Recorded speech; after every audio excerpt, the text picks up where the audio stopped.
सावित्रीबाई फूले को नहीं पढ़ाते। जब नहीं पढ़ाते हैं तो पढ़ा लिखा आदमी ही नहीं जानता, और जब पढ़ा लिखा आदमी ही नहीं जानता तो अमल कैसे करेगा उस पर, फोटो कैसे लगाएगा।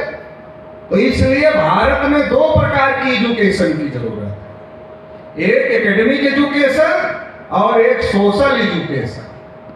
भारत में केवल एकेडमिक एजुकेशन से काम नहीं चलेगा। बाबा साहब अम्बेडकर ने पूरी लड़ाई लड़कर एकेडमिक एजुकेशन वालों की फौज खड़ी कर दिया। आज हम ये ज्योतिबा फूले के समय में पढ़े लिखे लोग नहीं थे, मगर आज नहीं कह सकते कि हमारे समाज में पढ़े लिखे लोगों की कमी है, ऐसा नहीं कह सकते। फौज खड़ी है पढ़े लिखे लोगों, लेकिन वो एकेडमिक एजुकेशन वाले, सोशल एजुकेशन वाले नहीं है।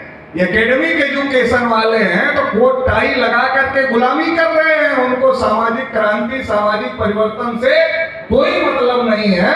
पहले फटी धोती वाला गुलाम होता था, अब कोट पैंट टाई वाला फर्स्ट क्लास का गुलाम है। इतना ही अंतर हो गया है। पहले फटी धोती वाला गुलाम होता था जो उनके खेत में काम करता था, अब उनकी फैक्ट्री में, उनके लान में, उनके गोदाम में, उनके बड़ी बड़ी जगहों पर अब कोट पैंट टाई वाला गुलाम काम कर रहा है। तो ये अंतर हो गया है। तो ज्योतिबा फूले ने एजुकेशन की शुरुआत किया और सावित्रीबाई फूले को भी पढ़ाने का काम किया और महिलाओं को पढ़ाने के काम पर लगाए।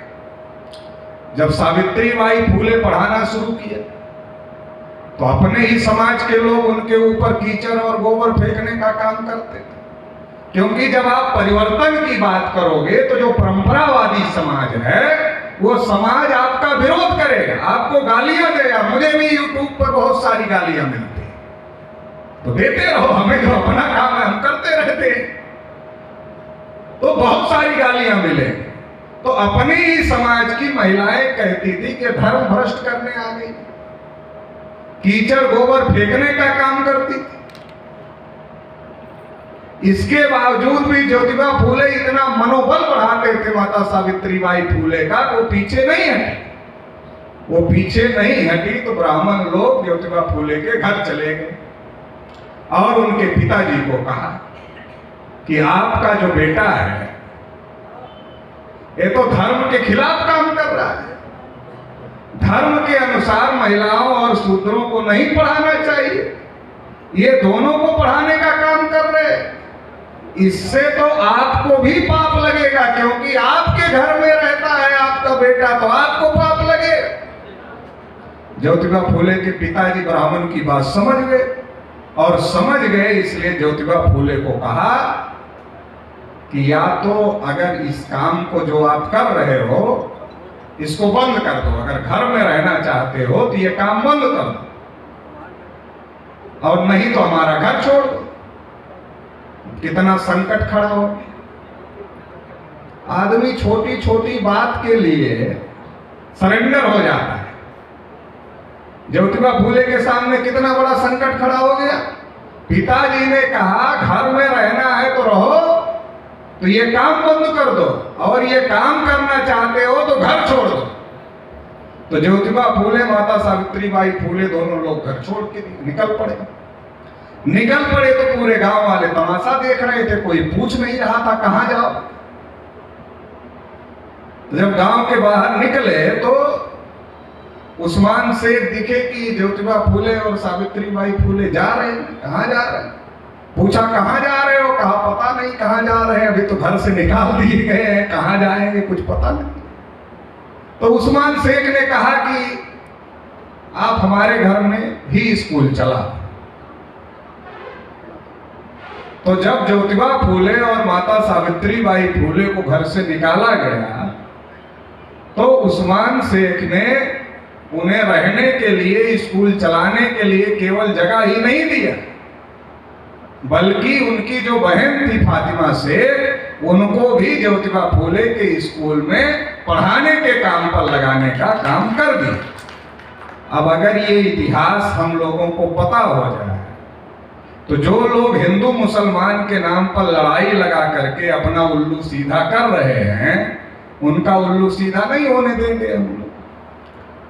कि अगर ज्योतिबा फूले नहीं होते तो बाबा साहब अम्बेडकर ने संविधान में जो चीजें किया वो भी नहीं होता। इसकी शुरुआत ज्योतिबा फूले ने 1848 में किया। और जब ज्योतिबा फूले को इस काम को शुरू करने के लिए प्रेरणा की जरूरत थी तो वो खोज रहे थे। जैसे आज हम लोगों के लिए प्रेरणा बाबा साहब अम्बेडकर है, ज्योतिबा फूले हैं, साहू महाराज हैं, ललई सिंह यादव हैं, रामस्वरूप वर्मा है, जगदेव बाबू हैं, कर्पूरी ठाकुर हैं, पेरियार रामास्वामी नायकर हैं। आज हमारे सामने बहुत सारे प्रेरणा स्रोत हैं। जब ज्योतिबा फूले इस काम को शुरू करना चाह रहे थे तो उनको भी प्रेरणा की जरूरत थी। और जब उनको प्रेरणा की जरूरत थी तो उन्होंने खोजा, छत्रपति शिवाजी महाराज की समाधि को खोजा, खोज कर उसको साफ किया और साफ करने के बाद वहां दिया जलाया। जब वहां दिया जलाया तो ब्राह्मण जा रहा था उधर से, तो कहा फूले ये शिवाजी, हेलो हेलो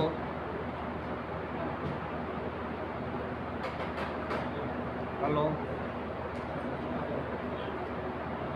हेलो। जब जला रहे थे तो ब्राह्मण ने कहा कि फूले ये शिवाजी तुम्हारा बाप लगता है क्या जो दिया जला रहे हैं? तो सबसे पहला जो गीत लिखा छत्रपति शिवाजी महाराज के ऊपर वो ज्योतिबा फूले ने लिखा। सबसे पहला जो गीत लिखा छत्रपति शिवाजी महाराज का इतिहास खोज कर निकालने का काम ज्योतिबा फूले ने किया। तो ज्योतिबा फूले ने ये आंदोलन शुरू किया तो ज्योतिबा फूले ने समझाया, क्योंकि फूले साहू अम्बेडकर की विचारधारा के आधार पर संगठन तब बनेगा जब फूले साहू अम्बेडकर की विचारधारा हम समझ पाए, इसलिए ये बात बता रहे। तो ज्योतिबा फूले ने कहा कि जो हमारी लड़ाई है वो लड़ाई क्या है? सेठ जी, भट्ट जी बनाम शूद्र और अति शूद्र। ज्योतिबा फूले ने क्या कहा? हमारी जो लड़ाई है वो सेठ जी, भट्ट जी बनाम शूद्र और अति शूद्र की लड़ाई। महाराष्ट्र में सेठ जी बनिया को कहा जाता है और भट्ट जी ब्राह्मण को कहा जाता है। तो ज्योतिबा फूले ये कहते थे कि ये दोनों हमारा शोषण कर रहे हैं। सेठ जी भी हमारा शोषण करता है और भट्ट जी भी हमारा शोषण करता है। भट्ट जी कैसे शोषण करता है? तो आज भी हम ओबीसी समाज के लोगों का कोई भी काम बगैर ब्राह्मण के नहीं होता है। बच्चा हम पैदा करते हैं, नाम पंडित से पूछ कर रखते हैं। बच्चे को पढ़ा लिखा कर डॉक्टर, इंजीनियर, प्रोफेसर हम बनाते हैं, लेकिन शादी की तारीख अनपढ़ ब्राह्मण से निकालते हैं। आपका बच्चा संस्कृत में पीएचडी हो, आप उससे शादी की तारीख नहीं निकलवाओगे, आप अनपढ़ ब्राह्मण से निकलवा कर संतुष्ट रहोगे। संस्कृत में पीएचडी लड़के से तारीख निकलवाने से आप संतुष्ट नहीं रहोगे। लड़का भी डॉक्टर, लड़की भी डॉक्टर, शादी अनपढ़ ब्राह्मण कराता है। घर हमारा आदमी बनाता है, गृह प्रवेश ब्राह्मण करता है। कोई काम मुफ्त में नहीं करता है। और ये करते करते जब हमारा आदमी मर जाता है तो खेती बाड़ी तो विरासत में उसके बेटे के नाम हो ही जाता है। उसके साथ साथ ये जो जन्म से लेकर मरने की बात तक की गुलामी है, ये भी विरासत में बेटे को देकर जाता है। कि जब वो मर जाता है तो बेटा जाता है पंडित के पास में कि पंडित जी, पिताजी तो चले गए। तो पंडित थोड़े देर तक तारीफ करते हैं, नहीं पिताजी तो बहुत अच्छे आदमी थे, बहुत धार्मिक आदमी थे, बहुत पूजा पाठ करते थे, बहुत दान दक्षिणा देते थे, जहां रहेंगे उनको भगवान अच्छे से रखे। तब लड़का पूछता, अच्छा पिताजी थोड़ा बताइए कि आत्मा को शांति मिली कि नहीं मिली पिताजी के? कहते नहीं, शांति तो अभी नहीं मिली है, अभी भटक ही रही है। अब कोई रोजी रोटी बंद कराएगा क्या अपनी? कोई रोजी रोटी थोड़े ही बंद कराएगा, इस सब काम में पैसा मिलता है। अगर कह दिया कि शांति मिल गई, आत्मा शांत हो गई, तो कोई थोड़े ही देगा पैसा। पैसा तो तब देगा जब आत्मा शांत करवानी है, और शांत करवाने के लिए सारे कर्म कांड करवाने। तो जन्म से लेकर मरने के बाद तक का सारा जो काम है वो सारा काम हम ओबीसी लोगों का, ब्राह्मणों के हाथ से होता है। तो हम 52% डंका यहां पीटते रहे, क्या फायदा? जब हमारी गिनती होगी तो हम 52% है। दिमाग है क्या 52% वाला?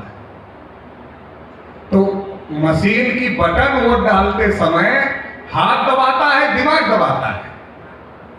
जब दिमाग हाथ को ऑर्डर करेगा तभी तो हाथ दबाएगा, और दिमाग कंट्रोल कर लिया है ब्राह्मणों ने, तो ऑर्डर करेगा जिसको ब्राह्मण चाहता उसकी बटन दबाने का। तो ये 52% गिनती निकलती रहे, उससे फायदा नहीं होगा।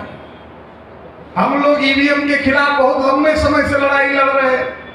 तो मैंने अपनी कई सभाओं में कहा कि देखो ईवीएम तो खराब है, इसको तो ठीक करना है, लेकिन हमारे लोगों का दिमाग भी खराब है, इसको भी साथ ही साथ ठीक करना है। अगर ये दिमाग नहीं ठीक किया तो ईवीएम ठीक भी हो जाएगा, तब भी मामला ठीक होने वाला नहीं है। तो ईवीएम के साथ साथ लोगों का दिमाग भी ठीक करना होगा, और इसमें ओबीसी के लोगों का दिमाग सबसे ज्यादा खराब, सबसे ज्यादा खराब है। इनके मूर्ख बनने की कोई लिमिट ही नहीं। जैसे मोबाइल में रिचार्ज के लिए विज्ञापन आता है कि 1000 रुपए में रिचार्ज करो तो अनलिमिटेड कॉल करो, तो वैसे ही ब्राह्मणों का विज्ञापन है कि अनलिमिटेड मूर्ख बनो, हम बनाने के लिए तैयार है। तो बनाने में उसको फायदा है, बनने में हमारा कौन सा फायदा है? बनने में हमारा नुकसान है, फिर भी बनेगा। जितना आपके सुख का समय होता, खुशी का समय होता है, घर का मुख्य अतिथि कौन होता है? ब्राह्मण। और जितना दुख का समय होता है उस समय घर में मुख्य अतिथि कौन होता है? ब्राह्मण। और महिला को गांठ बांध के बिठा देता कि भागे ना, घर में बहुत काम रहता है इसके पास, ये भाग जाएगी तो ये आधी गुलाम रहेगी, तो कभी पुरुष नहीं रहेगा, घर में आएंगे तो कुछ मिलेगा नहीं। लेकिन अगर ये मानसिक गुलाम हो गई तो पुरुष मना भी करेगा कि चुपके से लाकर दे देगी। तमाम घरों की महिलाएं देती हैं, पुरुष विरोध करते हैं, महिलाएं ले जा करके देती रहती, क्योंकि उसको भी गुलाम बनाया है। देखो, खुशी के समय में आदमी बहुत भावुक होता है, दुख के समय में आदमी बहुत भावुक होता है। तो खुशी के समय में आपके घर लड़का पैदा हुआ, आपके लड़के की शादी है, आपकी लड़की की शादी है, आपका गृह प्रवेश हो रहा है, कौन आ रहा? मुख्य अतिथि ब्राह्मण। दुख हो गया, आदमी बहुत भावुक है, पिताजी चले गए, कौन आ रहा? मुख्य अतिथि ब्राह्मण। असर किसका होगा दिमाग पर? भावनाओं के आदमी भावुक होता है, उस समय का असर सबसे ज्यादा होता है। तो असर दिमाग पर ब्राह्मण का होगा, तो बात किसकी मानेगा? ब्राह्मण की। इसलिए ज्योतिबा फूले कहते थे कि ये हमारा दुश्मन है। ये जो भट्ट जी है, जिसको ज्योतिबा फूले भट्ट जी कहते हैं, उसको हम लोग ब्राह्मण कहते हैं, तो ये हमारा दुश्मन है, क्योंकि ये हमको लूट रहा है। जिंदा भी खाता है और मरने के बाद भी खाता है, छोड़ता नहीं। ये कहता जितना यहां खिलाओगे उतना पिताजी को मिलेगा। तो हमारा आदमी हर साल पितर पक्ष में खिलाता रहता है।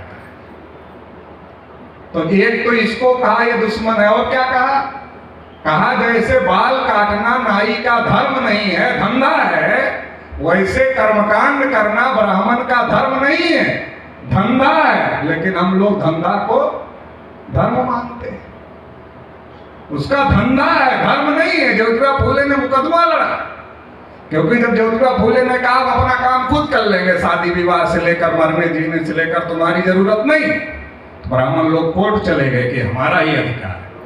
ज्योतिबा फूले ने मुकदमा लड़ा, और मुकदमा लड़के हराने का काम किया, ब्राह्मणों को मुकदमा जीतने का काम किया। तो एक तो भट्ट जी दुश्मन है। फिर ज्योतिबा फूले ने कहा सेठ जी भी दुश्मन है। अब सेठ जी क्यों दुश्मन है? पहले घर से हम लोग फसल बेचते थे, किसान के घर में हम पैदा हुए, तुम्हें पता है। पहले व्यापारी घर पर ही आता था फसल खरीदने।